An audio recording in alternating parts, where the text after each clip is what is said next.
یہ تم کیا کر رہی ہو؟ تم جانتی ہو کہ یہ زہر اس کی جان لے سکتا ہے۔ ایک اجنبی مردانہ آواز اندھیرے کمرے کی خاموشی چیرتی ہوئی ابھری۔ مجھے اس کی موت یا زندگی کی کوئی پرواہ نہیں۔ مجھے بس اپنا راستہ صاف کرنا ہے۔ یہ موٹی میرے منصوبے کے لیے بہترین مہرہ ہے۔ تم بس وہ کرو جو میں کہہ رہی ہوں۔ عورت کی سرد اور بے رحم آواز گونجی۔ میرا نام سمیرا ہے۔ ہم 4 بہن بھائی تھے۔ 3 بہنیں اور ایک بھائی، میں اپنی بہنوں میں دوسرے نمبر پر تھی، جبکہ بھائی سب سے چھوٹا تھا۔ میری دونوں بہنیں بے حد خوبصورت اور سمارٹ جسم کی مالک تھیں، جبکہ میرے جسم پر بچپن سے ہی بہت زیادہ چربی تھی۔ اماں بتاتی تھیں کہ جب میں پیدا ہوئی تھی تب بھی اتنی ہی صحت مند تھی۔ تب سب لوگ بہت خوش تھے کہ میں ایک صحت مند اور گول مٹول بچی ہوں۔ لیکن جیسے جیسے میری عمر بڑھتی گئی، میرے جسم کی ساخت اور چربی بھی اسی تیزی سے بڑھتی چلی گئی۔ دیکھو تو ذرا، کیسی چاند کا ٹکڑا لگ رہی ہے میری بیٹی، بالکل صحت مند اور بھری بھری۔ اماں مجھے گود میں اٹھائے محلے کی عورتوں کو فخر سے بتاتی تھیں، اور ان کی آنکھوں میں ممتا کی چمک دیدنی ہوتی تھی۔ ہاں بہن، صحت مند تو بہت ہے، نظر نہ لگے بچی کو، پڑوسن خالہ نے مسکراتے ہوئے جواب دیا، لیکن ان کی نظروں میں ایک عجیب سی چبھن تھی جو شاید اس وقت اماں کو محسوس نہیں ہوئی تھی۔ وقت گزرنے کے ساتھ وہ بچپن کی صحت مندی ایک عذاب میں بدلنے لگی۔ جیسے جیسے میں بڑی ہوئی، رشتہ دار اور محلے دار سب لوگ مجھے موٹی کہہ کر بلانے لگے۔ میں محفلوں میں جانے سے کترانے لگی، کیونکہ ہر کسی کی نظر سیدھا میرے وجود کے پھیلاؤ پر پڑتی تھی۔ میں بہت شرمندہ محسوس کرتی تھی۔ نہ جانے کیوں میں بہت کوشش کرتی کہ وزن کم کروں، راتوں کو جاگ کر روتی اور اگلے دن سے کھانا پینا چھوڑ دیتی۔ لیکن چند دن کی فاقہ کشی کے بعد طبیعت اتنی خراب ہوتی کہ مجھے دوبارہ اسی روٹین پر آنا پڑتا۔ پھر بھی وزن 1 کلو تک کم نہیں ہوتا تھا۔ اماں مجھ سے یہ ڈائٹنگ نہیں ہوتی، میرے سر میں درد رہتا ہے اور چکر آتے ہیں۔ میں نے نڈھال ہو کر چارپائی پر گرتے ہوئے کہا۔ میری سانس پھول رہی تھی۔ بیٹا، کچھ تو ہمت کرنی پڑے گی، ورنہ لوگ جینے نہیں دیں گے۔ اماں نے میرے سر پر ہاتھ پھیرتے ہوئے ایک لمبی اور سرد آہ بھری۔ ان کے چہرے پر دکھ کے سائے گہرے تھے۔ میری دونوں بہنوں کی شادی بہت اچھی جگہ ہو گئی۔ وہ دونوں اسمارٹ اور پرکشش تھیں، اس لیے ان کے لیے رشتے بھی بہترین آئے۔ جب ان کی شادی کی تقریبات ہو رہی تھیں تو میں ایک کونے میں کھڑی ان کی خوبصورتی کو رشک سے دیکھتی۔ دیکھو تمہاری بہنیں کتنی پیاری لگ رہی ہیں، عروسی جوڑے میں بالکل پریاں لگ رہی ہیں، میری ایک کزن نے میرے پاس آ کر کہا۔ اس کی نظریں مجھے اوپر سے نیچے تک تول رہی تھیں۔ ہاں واقعی وہ بہت خوش نصیب ہیں۔ میں نے زبردستی مسکرانے کی کوشش کی، لیکن میرا دل اندر سے کٹ رہا تھا۔ میری بہنوں کے جانے کے بعد گھر سونا ہو گیا اور میرے ماں باپ کی تمام تر توجہ میری شادی پر مرکوز ہو گئی۔ لیکن میرے لیے جو بھی رشتہ آتا وہ مجھے ناپسند کر کے چلا جاتا۔ یہ سلسلہ ایک عذاب کی شکل اختیار کر چکا تھا۔ لڑکی تو بہت نیک اور سگھڑ لگ رہی ہے، لیکن ہمارے لڑکے کے حساب سے ذرا بھاری بھرکم ہے۔ ہمیں تو اپنے بیٹے کے لیے اسمارٹ سی لڑکی چاہیے تھی۔ لڑکے کی ماں نے چائے کا کپ میز پر رکھتے ہوئے 2 ٹوک الفاظ میں میرے منہ پر فیصلہ سنایا۔ ان کی نظروں میں میرے لیے کوئی مروت نہیں تھی۔ بہن جی، شکل و صورت اور سیرت دیکھی جاتی ہے، بچی گھر کے ہر کام میں ماہر ہے، آپ ایک بار سوچ لیں۔ اماں نے ہاتھ جوڑنے والے انداز میں التجا کی۔ ان کی آواز میں شدید بے بسی تھی۔ نہیں جی، آج کل کے زمانے میں کون مانتا ہے ایسی باتوں کو؟ ہمارا بیٹا تو ماننے سے رہا، ہمیں اجازت دیں۔ وہ عورت اپنی بیٹیوں کے ساتھ اٹھ کھڑی ہوئی اور دروازے کی طرف بڑھ گئی۔ میں دروازے کے پیچھے کھڑی یہ سب سن رہی تھی اور میرے آنسو گالوں کو بھگو رہے تھے۔ یہ بات میرے لیے ہی نہیں بلکہ میرے ماں باپ کے لیے بھی ایک شدید پریشانی کا باعث بن چکی تھی۔ اسے ذلت سے بچنے کے لیے میرے ماں باپ نے میرے بڑے بڑے ڈاکٹروں سے علاج کروایا۔ ڈاکٹر صاحب، کوئی تو دوائی ہوگی جو اس بچی کی چربی پگھلا دے، ہم پیسہ لگانے کو تیار ہیں۔ ابا نے کلینک میں ڈاکٹر کے سامنے ہاتھ باندھے کھڑے ہو کر پوچھا۔ ان کی کمر اس پریشانی سے جھکنے لگی تھی۔ دیکھیں چودھری صاحب، وزن کم کرنا کوئی جادو نہیں ہے۔ میں کچھ ادویات لکھ کر دے رہا ہوں، لیکن اصل کام ان کی اپنی خوراک اور ورزش پر منحصر ہے۔ ڈاکٹر نے ایک لمبا چوڑا نسخہ لکھ کر ابا کے ہاتھ میں تھماتے ہوئے اسپاٹ لہجے میں جواب دیا۔ ہم نے مہینوں ان مہنگی ادویات کا استعمال کیا، روزانہ صبح اٹھ کر پیدل چلنے کی مشق کی، لیکن میرے جسم کی ساخت میں کوئی نمایاں فرق نہیں آیا۔ پر کوئی فائدہ نہ ہوا، سوائے اس کے کہ پیسے کا ضیاع ہوا اور میرے اندر مایوسی مزید گہری ہو گئی۔ میرا سب سے چھوٹا بھائی تھا جو اب جوان ہو چکا تھا اور اچھی نوکری پر لگ گیا تھا۔ اماں ابا اس کا رشتہ طے کرنا چاہتے تھے، لیکن وہ اس سے پہلے میری شادی کرنا چاہتے تھے۔ یہ ہمارے معاشرے کا رواج تھا کہ بڑی بہن کے بیٹھے ہوئے چھوٹے بھائی کی شادی کرنا معیوب سمجھا جاتا تھا۔ دیکھیں جی، اب لڑکا بڑا ہو گیا ہے، لوگ باتیں بناتے ہیں، کب تک ہم اسے بٹھا کر رکھیں گے؟ اماں نے رات کے اندھیرے میں ابا سے سرگوشی کرتے ہوئے کہا۔ ان کی آواز میں فکر مندی تھی۔ مجھے معلوم ہے، لیکن میں اپنی بیٹی کو اس طرح گھر بٹھا کر بیٹی کی خوشیاں کیسے منا لوں؟ میرا دل نہیں مانتا۔ ابا نے دکھ بھری آواز میں جواب دیا۔ ان کے لہجے میں ایک باپ کی لاچاری صاف ظاہر تھی۔ میں نے اپنے کمرے سے یہ ساری گفتگو سن لی تھی۔ میرے لیے کوئی بھی رشتہ نہ آ سکا تھا۔ میں اب 35 سال کی ہو گئی تھی۔ اب تو میرا رشتہ ہونا ہی مجھے ناممکن لگتا تھا۔ روز روز کی ذلت اور والدین کی یہ حالت مجھ سے مزید برداشت نہیں ہو رہی تھی۔ اگلی صبح میں نے اماں ابا کو ڈرائنگ روم میں بٹھایا اور ایک حتمی فیصلہ ان کے سامنے رکھ دیا۔ اماں ابا، آپ کب تک میرے لیے یوں ذلیل ہوتے رہیں گے؟ بس کریں اب اور بھائی کی شادی کر دیں۔ میں نے سخت اور اٹل لہجے میں کہا۔ میری آنکھوں میں اب کوئی آنسو نہیں تھے۔ یہ تم کیا کہہ رہی ہو سمیرا؟ ہم جیتے جی تمہیں کیسے نظر انداز کر دیں؟ ابا نے حیرانگی اور صدمے سے میری طرف دیکھا۔ ابا، میں ایسے ہی ٹھیک ہوں۔ میرا اب شادی کا کوئی ارادہ نہیں ہے۔ بھائی کی زندگی کیوں خراب کر رہے ہیں میری وجہ سے؟ آپ کل ہی اس کے لیے رشتہ دیکھنے جائیں۔ میں نے ان کی بات کاٹتے ہوئے 2 ٹوک الفاظ میں فیصلہ سنایا اور وہاں سے اٹھ کر اپنے کمرے میں آ گئی۔ میری اس ضد کے آگے بالآخر انہیں ہتھیار ڈالنے پڑے اور بھائی کی شادی کر دی گئی۔ بھائی نے اپنی پسند کی شادی کروائی تھی اور میری بھابھی واقعی بہت ہی اسمارٹ اور خوبصورت تھی۔ جب وہ پہلی بار دلہن بن کر ہمارے گھر آئی تو پورے محلے کی عورتیں اسے دیکھنے کے لیے جمع ہو گئیں۔ ماشاء اللہ، کیسی چاند جیسی بہو لائی ہو، بہن تمہارے تو نصیب کھل گئے۔ ایک رشتہ دار عورت نے بھابھی کی بلائیں لیتے ہوئے اماں سے کہا۔ ہاں، اللہ کا بڑا کرم ہے، میرے بیٹے کی پسند بہت اچھی نکلی۔ اماں خوشی سے پھولے نہیں سما رہی تھی۔ ان کے چہرے پر سالوں بعد اتنی خوشی نظر آئی تھی۔ میں ایک طرف کھڑی بھابھی کو دیکھ رہی تھی۔ مجھے اسے دیکھ کر رشک آتا تھا۔ نہ جانے کیسے اتنی اسمارٹ رہ گئی تھی۔ اس کا جسم بالکل تراشا ہوا تھا اور چہرے پر ایک بلا کا اعتماد تھا۔ میں نے اپنی طرف دیکھا۔ میرے موٹے اور بے ڈول جسم نے مجھے ایک بار پھر احساس کمتری میں دھکیل دیا۔ میں نے ایک بار پھر بہت دفعہ ڈائٹنگ کرنے کی کوشش کی۔ بھابھی کو دیکھ کر میرے اندر ایک نئی خواہش جاگی تھی۔ میں نے کھانا پینا بالکل کم کر دیا، لیکن الٹا صحت خراب ہونا شروع ہو گیا۔ ایک دن تو میں کچن میں چکر کھا کر گر پڑی۔ آپی، کیا ہو گیا آپ کو؟ کیوں خود پر اتنا ظلم کر رہی ہیں؟ بھابھی نے مجھے اٹھاتے ہوئے بظاہر ہمدردی سے کہا۔ اس کی آنکھوں میں ایک عجیب سی چمک تھی۔ کچھ نہیں، بس کمزوری ہو گئی تھی، میں ٹھیک ہوں۔ میں نے اس کا ہاتھ جھٹکتے ہوئے جواب دیا اور بمشکل اپنے پیروں پر کھڑی ہوئی، لیکن میرے اندر کوئی تبدیلی نہ آتی۔ اب میری بس ہو چکی تھی۔ میں نے سوچ لیا تھا کہ میں جیسی ہوں ویسی ہی رہوں گی۔ یہ اسمارٹ ہونا میرے نصیب میں نہیں ہے۔ ایک شام کو گھر میں مکمل خاموشی تھی۔ ابا مسجد گئے ہوئے تھے اور اماں اپنے کمرے میں سو رہی تھیں۔ میں کسی کام سے بھابھی کے کمرے کی طرف گئی۔ جب میں دروازے کے قریب پہنچی تو اندر سے بھابھی کے بولنے کی آواز آ رہی تھی۔ وہ فون پر کسی سے بات کر رہی تھی۔ ارے تم پاگل ہو گئی ہو؟ ایسے اتنی اسمارٹ نہیں ہوں، اس کے پیچھے بھی ایک راز ہے جو کسی کو معلوم نہیں۔ بھابھی کی آواز میں ایک پرسٹار سی ہنسی تھی اور وہ دھیمے لہجے میں بات کر رہی تھی۔ میں حیرانگی سے اس کی بات سننے لگی۔ میرے قدم وہیں رک گئے۔ کیا راز ہو سکتا اس کی اسمارٹنس کا؟ میں نے خود سے سوال کیا، لیکن پھر مجھے احساس ہوا کہ میں کسی کی نجی گفتگو سن رہی ہوں۔ خود اپنے خیالوں کو جھٹکتے ہوئے جب وہاں سے نکلی، میں نے ابھی 2 قدم ہی بڑھائے تھے کہ دروازہ کھلنے کی آواز آئی۔ آپ ہی سنیں میری بات؟ ابھی میں نے 2 قدم ہی بڑھائے تھے، بھابھی نے پیچھے سے مجھے آواز دی۔ اس کی آواز میں ایک عجیب سی کشش اور سنجیدگی تھی۔ میں رکی اور پلٹ کر اس کی طرف دیکھا۔ اس کا فون اب بند ہو چکا تھا اور وہ دروازے پر کھڑی مجھے ہی دیکھ رہی تھی۔ جی بھابھی، کوئی کام تھا؟ میں نے عام سے لہجے میں پوچھا۔ وہ چل کر میرے قریب آئی اور مجھے غور سے دیکھتے ہوئے بولی، آپ نے ابھی تک شادی کیوں نہیں کی؟ آپی، آپ تو اتنی اچھی اور سمجھدار ہیں۔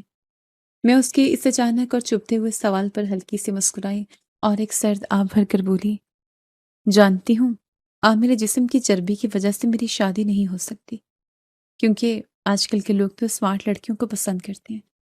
میرے جیسی لڑکیوں کی اس معاشرے میں کوئی جگہ نہیں۔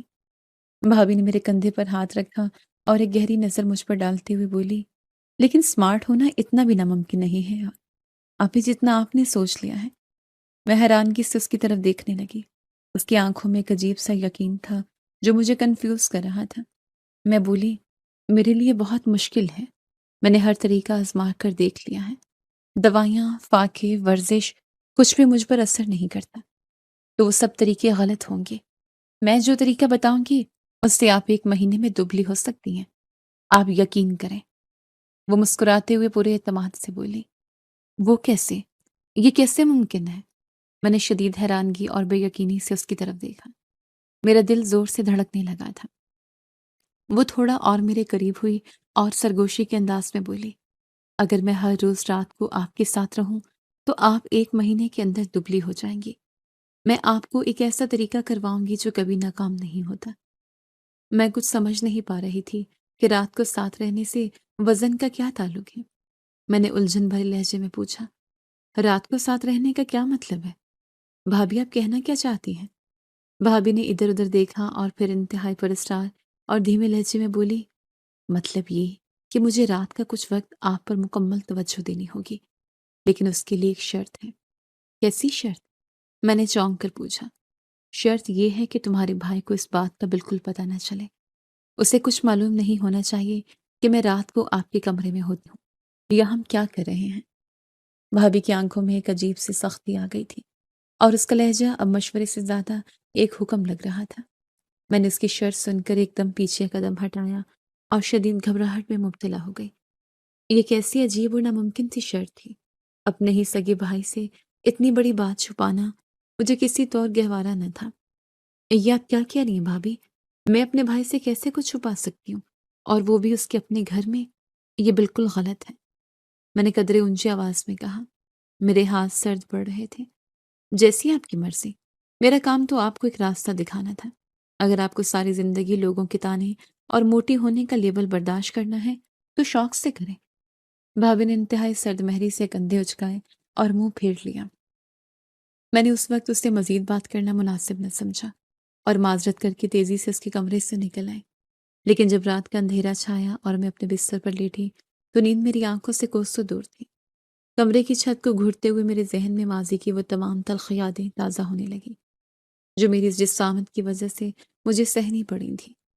دیکھو تو کیسے ہاتھی کی طرح چلتی ہے۔ محلے کے بچوں کی وہ آوازیں میرے کانوں میں گونجنے لگی، اس کے لیے تو 2 کرسیاں منگوانی پڑیں گی۔ رشتہ داروں کے وہ طنزیہ جملے نشتر بن کر میرے دل پر لگنے لگے۔ میں نے تکیہ منہ میں دے کر اپنی سسکیاں دبانے کی کوشش کی۔ کیا واقعی مجھے ساری زندگی یوں ہی گزارنی پڑے گی؟ میں نے خود سے سوال کیا۔ اس کے ساتھ ہی تو رہنا ہے، نہ جانے اس کے پاس ایسا کیا طریقہ ہے جس سے وہ خود بھی اتنی سمارٹ ہے اور مجھے بھی سمارٹ کر دے گی۔ اگر بھائی سے چوری رکھوں گی تو کسی کو کیا معلوم ہوگا؟ میں نے اپنے ضمیر کو تسلی دینے کی کوشش کی۔ شادی کا کیا ہے، ہو یا نہ ہو، لیکن یہ جو لوگ مجھے ہر وقت موٹی ہونے کے تانے دیتے ہیں، کم از کم یہ تو میری زندگی سے ختم ہو جائیں گے۔ میں بھی عام لڑکیوں کی طرح خوبصورت اور پرکشش نظر آؤں گی۔ میں نے آنسو پونچھتے ہوئے گہرا سانس لیا اور اپنے بستر سے اٹھ بیٹھی۔ یہ دنیا بھر کی باتیں اب مجھ سے سنی نہیں جاتی تھی۔ میں نے یہی سوچتے ہوئے فیصلہ کیا کہ بھابھی کی شرط مان لوں گی۔ اگلی صبح جب میں کچن میں ناشتہ بنا رہی تھی تو بھابھی وہاں پانی پینے آئی۔ اس کے چہرے پر ایک فاتحانہ مسکراہٹ تھی، جیسے وہ جانتی ہوں کہ میں ہار مان چکی ہوں۔ بھابھی، میں نے فیصلہ کر لیا ہے، میں آپ کے ساتھ رہنے کے لیے تیار ہوں، اور میں وعدہ کرتی ہوں کہ بھائی کو اس بارے میں کچھ بھی پتہ نہیں چلے گا۔ میں نے چولہے کی آنچ ہلکی کرتے ہوئے دھیمی کی لیکن پرعزم آواز میں کہا، مجھے معلوم تھا بھی آپ اتنی جلدی ہار نہیں مانیں گی، یہ آپ کی زندگی کا بہترین فیصلہ ہے۔ بھابھی نے مسکراتے ہوئے میرے قریب آ کر میرے کندھے پر ہاتھ رکھا۔ اس کی آنکھوں میں ایک پرسرار چمک تھی۔ لیکن مجھے کیا کرنا ہوگا؟ یہ رات کو ساتھ رہنے کا کیا چکر ہے؟ میں نے الجھن بھرے لہجے میں پوچھا۔ بھابھی نے کچن کے دروازے کی طرف دیکھا تاکہ تسلی کر لے کہ کوئی آ تو نہیں رہا، اور پھر اپنی جیب سے ایک چھوٹی سی ڈبیا نکال کر میری طرف بڑھا دی۔ یہ سفید رنگ کی چھوٹی چھوٹی گولیاں تھیں۔ یہ کیا بھابھی؟ میں نے ڈرتے ڈرتے وہ ڈبیا ہاتھ میں لی۔ یہ نیند کی دوا ہے، رات کو ہر روز کھانے میں یہ دوا ملا کر اپنے بھائی کو دے دینا تاکہ وہ سکون سے سو جائے اور ہمارے کام میں کوئی رکاوٹ نہ آئے۔ بھابی نے بالکل سپاٹ اور بے رحم لہجے میں ہدایت دی۔ نیند کی دوا؟ لیکن کیوں؟ بھائی تو ویسے بھی جلدی سو جاتے ہیں، انہیں یہ دینے کی کیا ضرورت ہے؟ اگر انہیں کچھ ہو گیا تو؟ میرے ہاتھ کانپنے لگے اور میں نے ڈبیا واپس اس کی طرف بڑھائی۔ اگر سمارٹ ہونا ہے تو سوال مت کریں، ابھی آپ کے بھائی کو کچھ نہیں ہوگا، یہ بس ہلکی سی دوا ہے تاکہ وہ رات کو اچانک جا کر میرے کمرے میں نہ ہونے والے سوال نہ کریں۔ بھابی نے سختی سے میرا ہاتھ واپس موڑتے ہوئے کہا۔ میں خاموش ہو گئی، مجھے اپنا مقصد یاد آیا۔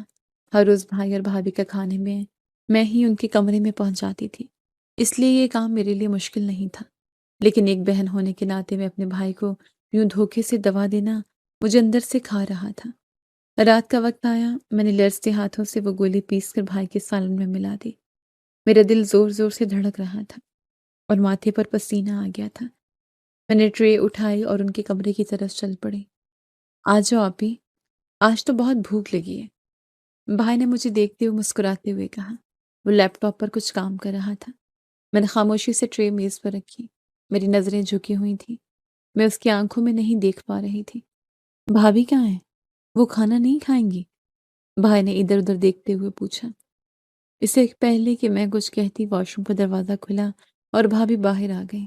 اس نے اپنے سر پر تولیہ لپیٹا ہوا تھا اور چہرے پر تھکاوٹ کے آثار نمایاں تھے۔ نہیں، میری طبیعت کچھ ٹھیک نہیں ہے، سر میں شدید درد ہے، آپ کھانا کھا لیں، میں نے دوائی لی ہے، بس سونا چاہتی ہوں۔ بھابھی نے بڑی مہارت سے جھوٹ بولا اور بستر پر جا کر لیٹ گئی۔ ارے کیا ہوا اچانک؟ تم نے مجھے بتایا کیوں نہیں؟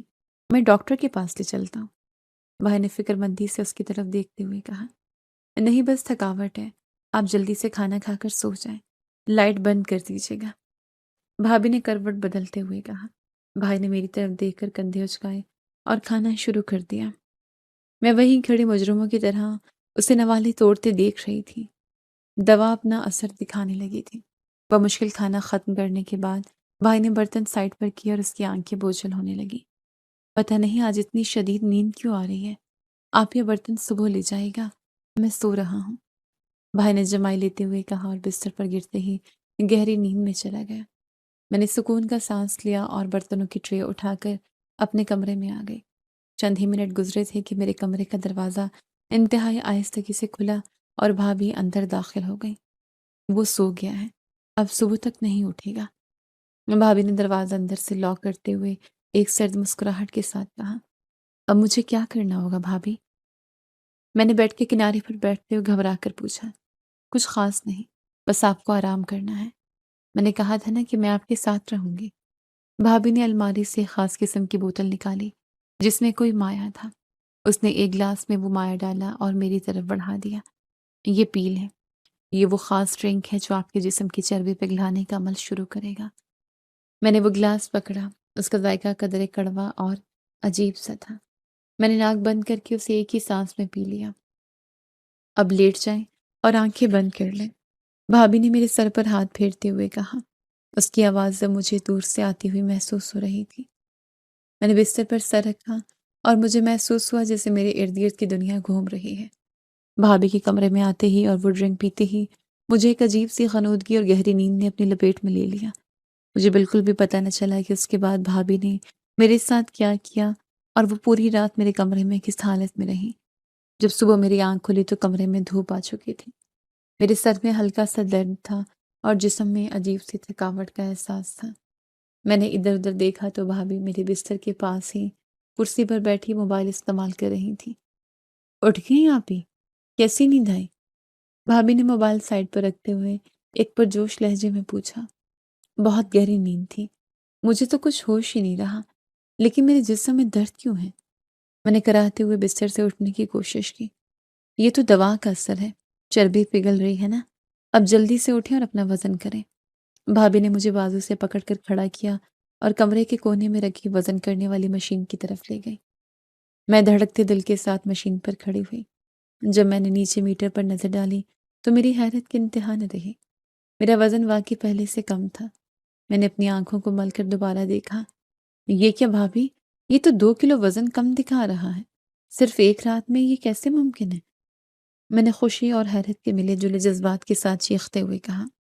میں نے کہا تھا نا، آپ ہی مجھ پر بھروسہ رکھیں، یہ کوئی عام طریقہ نہیں ہے۔ اب روزانہ یہی معمول رہے گا اور ایک مہینے میں آپ بالکل سمارٹ ہو جائیں گے۔ بھابی نے فاتحانہ انداز میں سینے پر ہاتھ باندھتے ہوئے کہا۔ میری خوشی دیدنی تھی۔ میں نے آئینے کے سامنے کھڑے ہو کر خود کو دیکھا۔ مجھے لگ رہا تھا کہ اب میری زندگی بدلنے والی ہے۔ وہ سارے تانے، وہ ساری ذلت اب ختم ہو جائے گی۔ میں نے بھابی کو گلے لگا لیا اور اس کا شکریہ ادا کیا۔ اب ہر روز کا معمول یہی بن چکا تھا۔ مجھے بالکل خبر نہیں ہوتی تھی کہ بند دروازے کے پیچھے وہ پوری رات کیا کرتی ہے۔ میں بظاہر تو بہت خوش تھی، لیکن میرے اندر ایک تجسس کا لاوا پکنے لگا تھا۔ یہ کیسا طریقہ تھا جس میں مجھے سوتے ہوئے اپنا وزن کم ہوتا محسوس ہوتا تھا؟ آخر بھابی ایسا کیا کرتی ہے کہ سچ میں میرا وزن پہلے سے کم ہو رہا ہے؟ ہر رات کی اس گہری نیند کے دوران میرے جسم کے ساتھ کیا ہوتا ہے؟ بھابی، آپ رات کو کرتی کیا ہیں؟ مجھے کچھ یاد کیوں نہیں رہتا؟ اور آپ بھی تو پوری رات جاگتی ہیں۔ آپ کو تھکاوٹ نہیں ہوتی؟ میں نے ایک دوپہر جب ہم اکیلے تھے تو اس سے پوچھنے کی کوشش کی۔ بھابی کے چہرے پر ایک لمحے کے لیے ناگواری گزری، لیکن پھر اس نے خود کو سنبھال لیا۔ ابھی آپ کو اپنے وزن کم ہونے سے مطلب ہونا چاہیے یا میرے جاگنے سے؟ میں جو بھی کرتی ہوں وہ ایک بہت پیچیدہ عمل ہے، آپ کو سمجھ نہیں آئے گا۔ بس آپ یہ دیکھیں کہ آپ خوبصورت ہو رہی ہیں۔ بھابی نے بات کو گول مول کرتے ہوئے مجھے خاموش کروا دیا، لیکن میری تسلی نہیں ہوئی تھی۔ وزن کم ہونے کی خوشی اپنی جگہ، لیکن اس پر اسٹار معمول نے مجھے ذہنی طور پر الجھا دیا تھا۔ ایک رات جب بھابی میرے کمرے میں آئی اور مجھے وہ ٹرنک دیا تو میں نے پینے کا ڈرامہ کرتے ہوئے اسے تکیے کے نیچے گرا دیا۔ پی لیا آپ نے؟ جلدی، اب سو جائیں، بھابی نے ہمیشہ کی طرح کہا اور میں نے آنکھیں بند کر لی۔ میں جاگ رہی تھی اور میری دھڑکنیں تیز ہو رہی تھیں۔ میں نے اپنی سانسیں سینے میں روک لیں اور آنکھیں سختی سے بند کر لیں۔ میرا دل اتنی زور سے دھڑک رہا تھا کہ مجھے ڈر لگا بھابی کو میرے دل کی دھڑکن سنائی نہ دے جائے۔ تم پریشان مت ہو، میں نے سب سنبھال لیا ہے۔ وہ بے وقوف گہری نیند سو رہا ہے۔ بھابی کی دھیمی لیکن انتہائی کاٹدار اور زہریلی آواز کمرے میں تاریکی میں ابھرے۔ اس کے چہرے پر موبائل کی اسکرین کی نیلی روشنی پڑ رہی تھی، جس میں اس کے خد و خال کسی چڑیل جیسے خوفناک لگ رہے تھے۔ لیکن یہ ڈرامہ اور کتنے دن چلے گا؟ مجھے اب مزید صبر نہیں ہوتا۔ میں تمہیں اس طرح کسی اور کے گھر میں نہیں دیکھ سکتا۔ فون کے دوسری طرف سے کسی مرد کی بھاری اور بے چین آواز آئی، جو اس پرسکون رات میں میرے کانوں تک بالکل صاف سنائی دے رہی تھی۔ بس چند دن اور صبر کر لو میری جان، میں روز اسے یہ خاص قسم کی خوراک دے رہی ہوں۔ یہ موٹی تو میرے لیے ایک بہترین ڈھال بن گئی ہے۔ رات کو میں اس کے پاس ہوتی ہوں اور وہ پاگل شوہر سمجھتا ہے میں بیمار ہوں اور میری ذمہ داری ہو رہی ہے۔ بھابی نے استفقانہ اور طنز ہنسی ہنستے ہوئے جواب دیا۔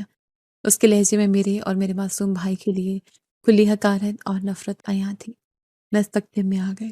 میرے دماغ میں یک کے بعد دیگرے کئی دھماکے ہونے لگے۔ میرا خون سرد پڑنے لگا۔ یہ میری بھابی نہیں تھی، یہ کوئی اور ہی روپ تھا جو اس نے دنیا اور خاص طور پر میرے بھائی سے چھپا کے رکھا ہوا تھا۔ خیال رکھنا، کہیں جذبات میں آ کے زیادہ ڈوز نہ دے دینا، ورنہ یہ یکدم مر جائے گی اور ہمارے لیے پولیس اور ہسپتال کا مسئلہ بن جائے گا۔ کام آہستہ آہستہ ہونا چاہیے۔ اس نامعلوم مرد نے فون پر انتہائی شاطرانہ انداز میں ہدایت دی۔ اس کی آواز سن کر میری ریڑھ کی ہڈی میں خوف کی سرد لہر دوڑ گئی۔ مرتی ہے تو مرنے دو، میرا راستہ مکمل طور پر صاف ہو جائے گا۔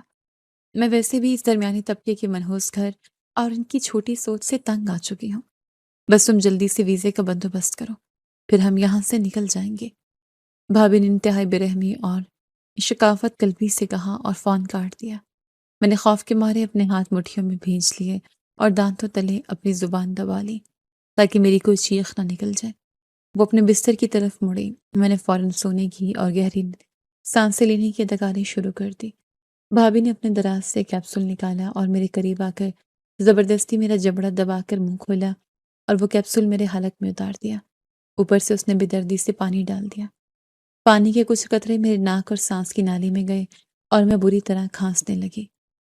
تم جاگ رہی ہو؟ بھابی نے انتہائی سختی اور غصے سے میرا بازو پکڑتے ہوئے تفتیشی انداز میں پوچھا۔ اس کی آنکھوں میں شک اور درندگی صاف نظر آ رہی تھی۔ نہیں بھابی، مجھے اچانک کھانسی آ گئی تھی۔ مجھے بہت شدید نیند آ رہی ہے۔ میرا سر گھوم رہا ہے۔ میں نے غنودگی اور کمزوری کا ڈرامہ کرتے ہوئے بمشکل جواب دیا اور اپنی آنکھیں دوبارہ بند کر لیں۔ وہ کیپسول میرے اندر جاتے ہی اپنا خطرناک اثر دکھانے لگا تھا اور چند ہی لمحوں میں واقعی ایک گہری اور تاریک نیند کے گڑھے میں ڈوبتی چلی گئی۔ اگلی صبح جب میری آنکھ کھلی تو کمرے میں بھابھی موجود نہیں تھی۔ میرا پورا جسم درد سے ٹوٹ رہا تھا۔ میں بوجھل قدموں اور کامتی ٹانگوں کے ساتھ اپنے کمرے سے باہر نکلی تو لاؤنج میں بھائی اور بھابھی صوفے پر بیٹھے چائے پی رہے تھے اور ٹی وی پر کوئی پروگرام چل رہا تھا۔ آپ کیسی ہیں؟ اب بھابھی بتا رہی تھیں کہ رات کو آپ کی طبیعت بہت زیادہ خراب ہو گئی تھی، اس لیے وہ ساری رات آپ کے پاس جاگتی رہیں اور آپ کے سر پر پٹیاں رکھتی رہیں۔ بھائی نے مجھے دیکھتے ہی چائے کا کپ میز پر رکھا اور انتہائی فکر مندی سے میری طرف دیکھتے ہوئے بولا۔ اس کی آنکھوں میں مجھ بہن کے لیے سچی محبت اور تفتیش تھی۔ میں نے گہری اور نفرت بھری نظر بھابھی پر ڈالی جو اس وقت انتہائی معصومیت اور ہمدردی کا لبادہ اوڑھے چائے کا کپ ہونٹوں سے لگائے بیٹھی تھی اور مجھے ایسے دیکھ رہی تھی جیسے واقعی اس نے رات بھر میری خدمت کی ہو۔ ہاں بھائی جان، رات کو کچھ الجھن اور گھبراہٹ ہو رہی تھی، لیکن بھابھی نے واقعی میرا بہت خیال رکھا۔ میں پہلے سے کچھ بہتر محسوس کر رہی ہوں۔ میں نے اپنے اندر ابلتے ہوئے غصے اور شدید خوف کو دباتے ہوئے جھوٹ بولا، کیونکہ میں جانتی تھی کہ اگر میں نے ابھی یہاں کوئی ہنگامہ کیا یا سچ بولا تو بھابھی فوراً مکر جائے گی اور الٹا مجھے ہی ذہنی مریض اور پاگل ثابت کر دے گی۔ میرے پاس کوئی ثبوت نہیں تھا۔ دیکھا، میں نے کہا تھا نا آپ اس صبح تک بالکل ٹھیک ہو جائیں گی۔ آپ خوامخواہ اتنا پریشان ہوتے ہیں۔ اپنی صحت کا بھی خیال رکھا کریں۔ بھابھی نے بھائی کے ہاتھ پر اپنا ہاتھ رکھتے ہوئے ایک انتہائی میٹھی اور زہریلی مسکراہٹ کے ساتھ کہا۔ اس کی اس اداکاری پر میرا دل چاہا کہ میں اس کا گلا دبا دوں۔ میں وہاں سے سیدھا کچن میں آ گئی اور پانی کا ایک گلاس بھر کر پیا۔ مجھے آج ہی کوئی حتمی فیصلہ کرنا تھا کہ اب آگے کیا کروں۔ دوپہر کے وقت جب گھر کے سب افراد اپنے کمروں میں دوپہر کا آرام کر رہے تھے، میں نے چپکے سے اپنی الماری سے برقع نکالا، اسے پہنا اور دبے پاؤں گھر سے باہر نکل گئی۔ میں نے گلی کے کونے سے رکشہ لیا اور سیدھا شہر کی سب سے بڑی اور مشہور الیکٹرانکس مارکیٹ پہنچی۔ مارکیٹ میں بہت رش تھا اور میرا دل زور زور سے دھڑک رہا تھا۔ کہیں گھر کا کوئی جاننے والا یا رشتہ دار مجھے اس وقت اکیلے مارکیٹ میں نہ دیکھ لے۔ بھائی جان، مجھے ایک ایسا کیمرہ چاہیے جو بالکل چھپا ہوا ہو اور کسی کو نظر نہ آئے۔ کیا آپ کے پاس کوئی ایسی چیز دستیاب ہے؟ میں نے ایک بڑی دکان کے کاؤنٹر پر کھڑے ہو کر انتہائی ہچکچاتے ہوئے اور ڈرتے ہوئے دکاندار سے پوچھا۔ باجی، ہمارے پاس جاسوسی کے لیے بہت سی ورائٹی موجود ہے۔ پین کیمرہ ہے، بٹن کیمرہ ہے، چشمے والا کیمرہ ہے اور دیوار کی گھڑی والا کیمرہ بھی ہے۔ آپ کو کس خاص مقصد کے لیے چاہیے تاکہ میں اس حساب سے چیز دکھاؤں؟ دکاندار نے شیشے کے کاؤنٹر کے نیچے سے مختلف ڈبے نکالتے ہوئے پیشہ ورانہ انداز میں پوچھا۔ مجھے اپنے گھر کے کمرے کے لیے چاہیے، دیوار کی گھڑی والا کیمرہ دکھا دیں، میرے خیال میں وہ سب سے بہتر اور محفوظ رہے گا۔ میں نے کام سے نظر آنے والی بڑی سی گول گھڑی کی طرف اشارہ کرتے ہوئے کہا، جس کے ہندسوں کے درمیان ایک انتہائی باریک اور خفیہ کیمرہ نصب ہے۔ یہ لیں باجی، یہ سب سے بہترین کوالٹی کا ماڈل ہے۔ اس میں میموری کارڈ ڈلتا ہے اور اس کا رزلٹ بہت شاندار ہے۔ یہ رات کے اندھیرے میں بھی بالکل صاف ویڈیو بناتا ہے کیونکہ اس میں نائٹ ویژن لینس لگا ہوا ہے۔ دکاندار نے گھڑی کو چلا کر چیک کرواتے ہوئے اور اسے دوبارہ ڈبے میں پیک کرتے ہوئے تسلی دی۔ میں نے جلدی سے اپنے پرس سے پیسے نکال کر دیے اور وہ گھڑی کا ڈبہ مضبوطی سے پکڑ کر تیز قدموں سے چلتی ہوئی واپس رکشے میں آ بیٹھی۔ خوش قسمتی سے جب میں گھر پہنچی تو ابھی تک کوئی بھی جاگ نہیں رہا تھا۔ گھر میں مکمل سناٹا تھا۔ میں نے اپنے کمرے کا دروازہ اندر سے لاک کیا اور دیوار پر لگی پرانی گھڑی اتار کر یہ نئی کیمرے والی گھڑی بالکل اسی جگہ اور اسی زاویے پر لگا دی۔ اس کا رخ سیدھا میرے بستر اور کمرے کے عین وسط کی طرف تھا۔ اب بھابھی رات کو جو کچھ میرے کمرے میں کرتی وہ سب اس کمرے کی ڈیجیٹل آنکھ میں مکمل طور پر محفوظ ہونے والا تھا۔ رات کا وقت آیا، میرا دل ایک عجیب سے خوف اور بے چینی سے کانپ رہا تھا۔ میں نے روزانہ کی طرح روٹین کے مطابق بھائی کے رات کے کھانے میں وہ نیند کی کڑوی دوا ملائی۔ جب میں کھانے کی ٹرے لے کر ان کے کمرے میں گئی تو بھائی اپنے لیپ ٹاپ پر آفس کا کوئی ضروری کام کرنے میں مصروف تھا۔ آپی، آج کھانا جلدی لے آئے، چلے بہت اچھا کیا، مجھے بھوک بھی بہت شدید لگی ہوئی تھی اور آج تھکاوٹ بھی زیادہ ہے۔ بھائی نے مسکراتے ہوئے اپنے لیپ ٹاپ کی اسکرین بند کی اور کھانے کی ٹرے میری طرف سے اپنے ہاتھ میں لی۔ بھابھی کہاں ہیں؟ وہ نظر نہیں آ رہی۔ کیا وہ کھانا نہیں کھائیں گی؟ میں نے جان بوجھ کر ادھر ادھر دیکھتے ہوئے اور اپنی نظریں چراتے ہوئے پوچھا تاکہ وہ میری آنکھوں میں چھپا ہوا خوف اور گھبراہٹ نہ پڑ لے۔ وہ واش روم میں ہے، کہہ رہی تھی آج پھر اس کے سر میں شدید درد ہے۔ میں نے اسے بہت کہا ہے کہ کل صبح میرے ساتھ چھٹی کر کے ڈاکٹر کے پاس چلے۔ لیکن وہ مان ہی نہیں رہی، کہتی ہے آرام کرنے سے ٹھیک ہو جائے گا۔ بھائی نے کھانے کا پہلا نوالہ توڑتے ہوئے بے بسی اور فکر مندی سے کہا۔ میرا دل خون کے آنسو رو رہا تھا۔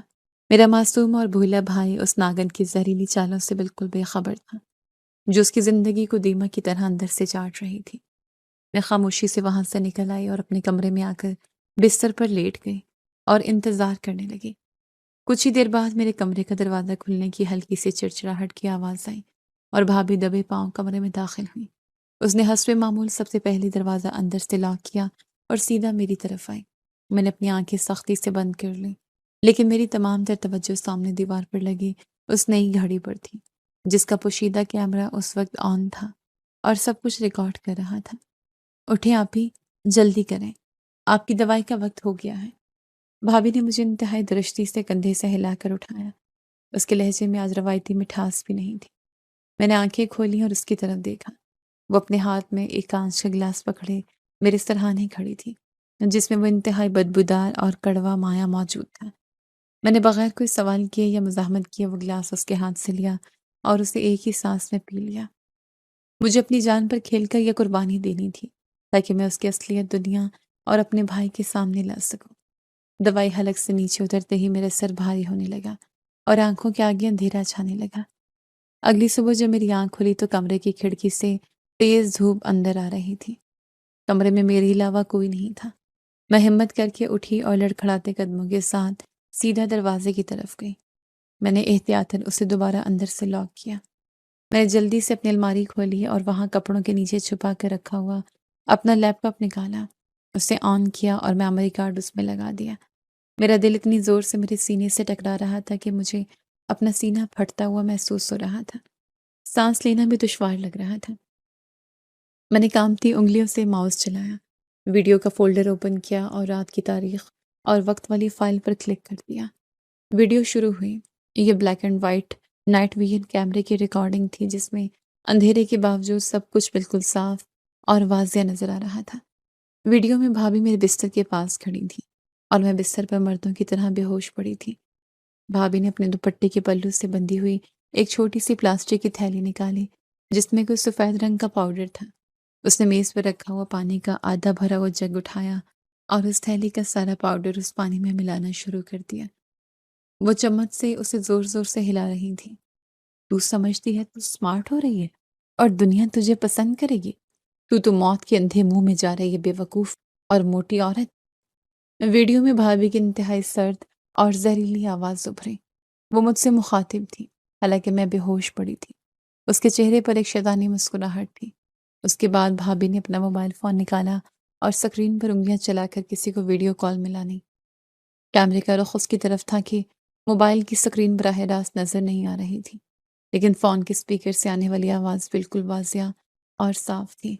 ہیلو میری جان، دیکھو میں نے آج کا کام شروع کر دیا ہے، دوائی تیار ہے۔ بھابھی نے موبائل اسکرین کی طرف دیکھتے ہوئے انتہائی پیار بھرے اور ناز نخرے والے لہجے میں کہا۔ وہ ایسی بات کر رہی تھی جیسے کوئی بہت بڑا کارنامہ انجام دے رہی ہوں۔ جلدی کرو، مجھے تمہارے بغیر ایک پل بھی سکون نہیں ملتا۔ تم جانتی ہو میں کتنا بے قرار ہوں۔ یہ موٹی بڑھیا کب مرے گی اور تم کب میرے پاس ہمیشہ کے لیے آؤ گی؟ ویڈیو کال سے اسی مرد کی بےتاب آواز آئی جو میں نے کل رات سنی تھی۔ اس کا لہجہ انتہائی بیہودہ تھا۔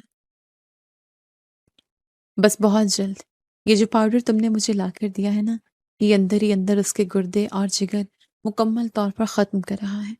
یہ باہر سے سمارٹ ہو رہی ہے اور خوش فہمی کا شکار ہے، لیکن اندر سے اس کا سارا جسم گل سڑ رہا ہے۔ کسی کو ذرا سا بھی شک نہیں ہوگا اور یہ ایک دن اچانک دل کا دورہ پڑنے سے تڑپ کر مر جائے گی۔ بھابھی نے انتہائی صفاقی سے ہنستے ہوئے اور فخری انداز میں جواب دیا۔ میں لیپ ٹاپ کی اسکرین کے سامنے بیٹھی پتھر کی بے جان مورت بن چکی تھی۔ میری آنکھوں سے آنسوں کی جھڑی لگ گئی تھی اور میرا دل کرب سے پھٹا جا رہا تھا۔ اور وہ تمہارا بے وقوف اور سیدھا سادہ شوہر، اس کا کیا حال ہے؟ وہ کچھ پوچھتا نہیں؟ مرد نے ایک زوردار کہکا لگاتے ہوئے طنزی انداز میں پوچھا۔ اسے تو میں نے ایسا بے وقوف اور گدھا بنایا ہے کہ وہ سمجھتا ہے میں دنیا کی سب سے نیک اور پاک سا بیوی ہوں۔ میں اسے روز اس کی بہن کے ہاتھوں ہی نیند کی گولیاں دلوا دیتی ہوں اور وہ الو کا پٹھا آرام سے گھوڑے بیچ کر سو جاتا ہے، اور میں یہاں مزے سے تمہارے ساتھ رات بھر باتیں کرتی ہوں۔ مجھے اس غریب اور درمیانے طبقے کے گھر میں شدید گھٹن ہوتی ہے۔ میں نے تو اس سے شادی ہی صرف اس کے بینک بیلنس اور جائیداد پر قبضہ کرنے کے لیے کی تھی۔ بھابھی نے انتہائی حقارت اور تکبر سے میرے بھائی کے بارے میں بات کرتے ہوئے کہا۔ یہ سن کر میرے اندر جیسے حسد اور غصے کی آگ لگ گئی۔ میرا بھائی جو اس سے اتنی والہانہ محبت کرتا تھا اور اس کی ہر بات مانتا تھا، وہ اس کے ساتھ کتنا گھناؤنا اور غلیظ کھیل کھیل رہی تھی۔ وہ صرف میری جان کی دشمن نہیں تھی بلکہ میرے پورے گھرانے اس پر وار کر رہی تھی اور ہمیں برباد کرنا چاہتی تھی۔ ویڈیو میں بھابھی نے وہ پاؤڈر والا زہریلا پانی کا گلاس اٹھایا اور میرے بے ہوش جسم کے بالکل قریب آئے۔ اس نے انتہائی بے دردی سے زبردستی میرا منہ کھولا اور وہ زہریلا پانی میرے حلق میں انڈیل دیا۔ میں ویڈیو میں خود کو اس بے بسی کی حالت میں دیکھ کر شدید صدمے اور اذیت میں تھی۔ لو جان، آج کی خوراک بھی دے دی۔ اب یہ بہت جلدی ہی اوپر کا ٹکٹ کٹوانے والی ہے اور پھر ہم اس گھر کا سارا پیسہ اور زیور لے کر باہر ملک شفٹ ہو جائیں گے اور یہ لوگ روتے رہ جائیں گے۔ بھابھی نے گلاس واپس میز پر پٹکتے ہوئے فاتحانہ انداز میں کہا۔ میں نے لیپ ٹاپ بند کر دیا۔ مجھ میں مزید دیکھنے کی ہمت نہیں تھی۔ اب کمزوری، چکر آنا اور دل گھبرانا، یہ سب کچھ میری زندگی کا معمول بن چکا تھا۔ میں بستر سے اٹھنے کی کوشش کرتی تو میری آنکھوں کے سامنے اندھیرا چھا جاتا اور ٹانگیں روئی کی طرح بے جان محسوس ہوتی۔ وزن میں کچھ کمی ضرور آئی تھی اور میرے کپڑے کھلے ہو گئے تھے، لیکن مجھے ہر وقت ایسا محسوس ہوتا تھا کہ میں کسی بھی لمحے چکر کھا کر گر جاؤں گی اور میری جان نکل جائے گی۔ بھابھی مجھ سے اب چلا بھی نہیں جا رہا۔ میرا دل بہت بری طرح گھبراتا ہے۔ مجھے لگتا ہے میرا دل بند ہو جائے گا۔ میں نے دیوار کا سہارا لیتے ہوئے انتہائی نقاہت اور کامتی ہوئی آواز میں بھابھی سے کہا۔ میری آنکھوں سے بے بسی کے آنسو بہ رہے تھے۔ ارے آپی، آپ تو ذرا سی بات پر گھبرا جاتی ہیں۔ خوبصورت بننا ہے تو تھوڑا برداشت تو کرنا پڑے گا۔ یہ کچھ جادو تھوڑی ہے۔ بھابھی نے ایک انتہائی شفاف اور طنزیہ ہنستے ہوئے جواب دیا۔ اس کے چہرے پر میرے درد کا کوئی اثر نہیں تھا، بلکہ ایک شیطانی طمانینت تھی۔ لیکن یہ کیسی خوبصورتی ہے جو میری جان لے رہی ہے۔ مجھے اب کوئی دوائی نہیں لینی۔ میں نے غصے اور خوف کو ملا کر احتجاج کیا اور اپنے سینے پر ہاتھ رکھ دیا جہاں شدید درد ہو رہا تھا۔ اب آپ پیچھے نہیں ہٹ سکتی آپی، کورس پورا کرنا ہوگا ورنہ سارا وزن واپس آ جائے گا۔ بھابھی نے میری آنکھوں میں آنکھیں ڈال کر سختی سے کہا۔ اس کا لہجہ اب دھمکی آمیز ہو چکا تھا۔ میں کچھ مزید بولنا چاہتی تھی لیکن اسی وقت میرے دماغ میں ایک زوردار جھٹکا لگا۔ ایک دن میں کچن کی طرف جا رہی تھی کہ اچانک میرے کانوں میں سیٹیاں بجنے لگیں اور سینے میں اٹھنے والے شدید درد نے میری سانسیں روک لی۔ اس سے پہلے کہ میں کسی کو آواز دیتی، میں زمین پر گر کر مکمل طور پر بے ہوش ہو گئی۔ جب میری آنکھ کھلی تو میرے ارد گرد کا ماحول بالکل اجنبی تھا۔ ناک میں ایک مخصوص ہسپتال کی بو آ رہی تھی اور میرے ہاتھ میں ڈرپ لگی ہوئی تھی۔ میں نے دھندلی نظروں سے ادھر ادھر دیکھا تو میں ہسپتال کے ایک کمرے میں بستر پر لیٹی تھی۔ میرا بھائی میرے سرہانے کھڑا زاروں قطار رو رہا تھا، لیکن بھابھی وہاں پر موجود نہ تھی۔ بھائی نے یہاں میں کیسے آئی اور کیا ہوا ہے مجھے؟ میں نے انتہائی خشک ہونٹوں اور زبان پھیرتے ہوئے ٹوٹی ہوئی آواز میں پوچھا۔ میری آواز بمشکل نکل رہی تھی۔ آپ ہی، آپ کو کچھ نہیں ہوگا، میں آپ کو کچھ نہیں ہونے دوں گا۔ بھائی نے میرا ہاتھ مضبوطی سے پکڑتے ہوئے روتے ہوئے کہا۔ اس کی آنکھیں سوجی ہوئی تھیں اور چہرہ دکھ سے نڈھال تھا۔ اسی دوران ایک سینئر ڈاکٹر کمرے میں داخل ہوا۔ اس کے چہرے پر ایک انتہائی سنجیدگی تھی۔ ڈاکٹر صاحب، میری بہن کو ہوش آ گیا ہے، بتائیں یہ کیسے اچانک بے ہوش ہو گئی؟ بھائی نے جلدی سے اپنے آنسو پونچھتے ہوئے ڈاکٹر سے التجا کی۔ دیکھیں، ہم نے ان کے تمام ٹیسٹ کر لیے ہیں اور صورتحال بہت تشویشناک ہے۔ ڈاکٹرز کی پوری ٹیم نے یہی نتیجہ اخذ کیا ہے کہ کچھ انتہائی غلط اور زہریلی ادویات کی وجہ سے یہ اس نہج تک پہنچی ہیں۔ ڈاکٹر نے اپنی فائل کھولتے ہوئے انتہائی اسپاٹ اور دو ٹوک الفاظ میں بھائی کو بتایا۔ غلط ادویات؟ لیکن یہ تو کوئی دوائی نہیں کھا رہی تھی۔ بھائی نے شدید حیرت اور صدمے سے میری طرف دیکھا۔ جو بھی ہے، لیکن یہ دوائیاں ان کے اندر سے گردے مکمل طور پر ختم کر رہی تھیں۔ یہ ان کا قدرتی وزن کم نہیں ہو رہا تھا بلکہ ان کی جان خطرے میں تھی، اور ان کے خون میں جو کیمیکلز ملے ہیں وہ عام دوائیاں نہیں بلکہ خطرناک نشاور ادویات تھیں جنہوں نے ان کے اعصابی نظام کو تباہ کر دیا ہے۔ ڈاکٹر نے ایک ایک لفظ پر زور دیتے ہوئے تلخ حقیقت بیان کی۔ میں یہ سن کر بستر پر ساکت رہ گئی۔ مجھے معلوم تھا کہ یہ سب بھابھی کا کیا دھرا ہے، لیکن میرے ہوش میں آنے کے بعد بھائی نے مجھے ایک اور ایسا دھچکا دیا جس نے میرے پیروں تلے سے زمین نکال دی۔ آپ ہی، وہ عورت جا چکی ہے۔ وہ مجھے اور اس گھر کو برباد کر کے بھاگ گئی ہے۔ بھائی نے اپنے دونوں ہاتھ چہرے پر رکھتے ہوئے پھوٹ پھوٹ کر رونا شروع کر دیا۔ کیا مطلب بھائی؟ بھابھی کہاں چلی گئی ہیں؟ میں نے بمشکل اپنے حواس مجتمع کرتے ہوئے پوچھا، حالانکہ میں اس کے ارادوں سے واقف تھی۔ وہ اپنے آشنا کے ساتھ ملک سے باہر بھاگ گئی۔ وہ میرے ساتھ رہنا ہی نہیں چاہتی تھی۔ مجھے اس کے کمرے سے اس کا دوسرا موبائل اور کچھ کاغذات ملے ہیں، جسے سارا سچ سامنے آ گیا ہے۔ بھائی نے انتہائی دکھ اور شرمندگی سے سر جھکاتے ہوئے کہا۔ اس کے الفاظ میرے دل پر نشتر بن کر لگ رہے تھے۔ مجھے ساری کڑیاں ملتی ہوئی محسوس ہوئی تھیں۔ مجھے صرف وہ ایک ذریعہ بنا رہی تھی، اور رات کے اندھیرے میں نشاور ادویات مجھے دے رہی تھی تاکہ میں گہری نیند سو جاؤں اور وہ آزادی سے اپنے آشنا کے ساتھ رابطے میں رہے۔ دراصل وہ بھائی کے قریب ہی نہیں جانا چاہتی تھی، اس لیے اس نے مجھے مہرا بنایا اور اپنا گھناؤنا مقصد پورا کیا۔ مجھے معاف کر دیں آپی، میں نے اپنی پسند کے اندھے پن میں آپ کی جان داؤ پر لگا دی۔ بھائی نے میرے ہاتھ چومتے ہوئے معافی مانگی۔ نہیں بھائی، اس میں تمہارا کیا قصور ہے؟ تم تو خود اس دھوکے کا شکار ہوئے ہو۔ میں نے اپنے بھائی کے آنسو صاف کرتے ہوئے کہا۔ میں خود اپنے بھائی سے شرمندہ تھی کہ میں نے وزن کم کرنے کے لالچ میں اسے اتنا بڑا سچ چھپایا۔ مجھے اس بات پر شدید حیرانگی تھی کہ جب وہ میں بھائی سے شادی اپنی رضامندی سے کر کے آئی تھی تو پھر ایسا کیوں کیا؟ میں نے بھائی سے یہی سوال پوچھا۔ بھائی، جب اس نے خود تم سے شادی کے لیے ہاں کی تھی تو پھر یہ سب ڈرامہ کیوں رچایا؟ میں نے الجھن بھرے لہجے میں پوچھا۔ آپ ہی حقیقت یہ ہے کہ میں ہی اسے پسند کرتا تھا۔ وہ پہلے سے ہی کسی اور کو پسند کرتی تھی، لیکن اس کے گھر والے غریب تھے اور انہوں نے میرے پیسوں کی لالچ میں اس کی شادی زبردستی مجھ سے کر دی۔ لیکن مجھے یہ بات شادی کے بہت بعد اب جا کر معلوم ہوئی ہے۔ بھائی نے انتہائی تلخ مسکراہٹ کے ساتھ جواب دیا۔ اس کی آواز میں گہری چوٹ تھی۔ اس کے بعد بھائی نے قانونی کارروائی کرتے ہوئے اسے طلاق دے دی تھی۔ تفتیش کے دوران یہ بات بھی کھلی کہ وہ عورت ایک خطرناک سلیپنگ پاؤڈر اور غیر قانونی دوائیاں استعمال کروانے والی زیر زمین کمپنی کے ساتھ کام بھی کرتی تھی، اور وہی زہریلا پاؤڈر وہ مجھ پر تجربے کے طور پر استعمال کر رہی تھی۔ میں کتنا بے وقوف تھا۔ مجھے لگا تھا کہ یہ وزن کم کرنے کا کوئی شارٹ کٹ ہے۔ میرا وزن کم ہوگا تو میرا اعتماد اس معاشرے پر بڑھے گا، لیکن اس شارٹ کٹ نے تو میرے گھر پر ہی اتنا کاری وار کر دیا تھا کہ ہم سب بکھر گئے۔ میں نے ایک لمبی آہ بھرتے ہوئے چھت کی طرف دیکھ کر خود کلامی کی۔ میں اس عورت کو سرعام پھانسی دلوانا چاہتا ہوں۔ میں اس پر مقدمہ کروں گا۔ بھائی نے غصے سے مٹھیاں بھینچتے ہوئے کہا۔ نہیں بھائی، رک جاؤ، میں تمہیں مزید کسی اذیت میں نہیں گزار سکتی۔ میں نے اس کا ہاتھ پکڑ کر روکا، لیکن اس نے ہماری زندگی تباہ کر دی ہے، اسے سزا ملنی چاہیے۔ بھائی نے ضد کرتے ہوئے کہا۔ اس کے لیے یہی سزا کافی ہے، اسے طلاق ہو گئی ہے۔ اب اسے اس کے حال پر چھوڑ دو، اللہ خود اس سے حساب لے گا۔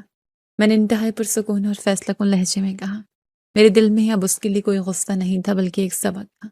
اسے طلاق تو ہو گئی، لیکن حقیقت میں اس کے لیے وہ کافی سزا نہیں تھی، بلکہ وہ تو جو چاہتی تھی وہ ہو چکا تھا۔ وہ اپنے آشنا کے ساتھ جا چکی تھی، لیکن اس پورے المناک واقعے کے بعد مجھے جو سبق ملا وہ میری زندگی کا سب سے بڑا اثاثہ تھا۔ وہ سبق یہ تھا کہ خود کو کبھی بھی کسی ماڈل یا اداکارہ کی طرح بنانے کا نہ سوچے۔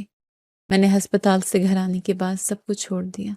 وہ تمام ادویات اور شارٹ کٹ طریقے کوڑے دان کی نظر کر دیے۔ میں نے اپنی ڈائٹ کا خیال رکھنا شروع کر دیا۔ میں نے آہستہ آہستہ باغبانی شروع کی تاکہ میرا ذہن پرسکون رہے۔ مٹی کو چھونا اور پودوں کو پانی دینا مجھے ایک نئی زندگی کا احساس دلاتا تھا۔ دیکھو تو سمیرا کے چہرے پر کیسی رونق آ گئی ہے۔ اماں ایک دن مجھے پودوں کو پانی دیتے دیکھ کر خوشی سے بولی۔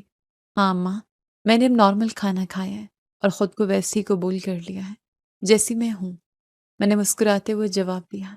میری آواز میں ایک نیا اعتماد تھا۔ کچھ مہینوں بعد شاید میں ماڈل جیسی تو نہ بن سکی تھی اور میرا جسم اب بھی بھاری تھا، لیکن میں اندر سے خوش، مضبوط اور پورے اعتماد ہو گئی تھی۔ میں نے اپنی حقیقت کو تسلیم کر لیا تھا اور یہی میری سب سے بڑی طاقت بن گئی تھی۔ اور پھر ایک دن ایک رشتہ بھی میرے لیے آیا۔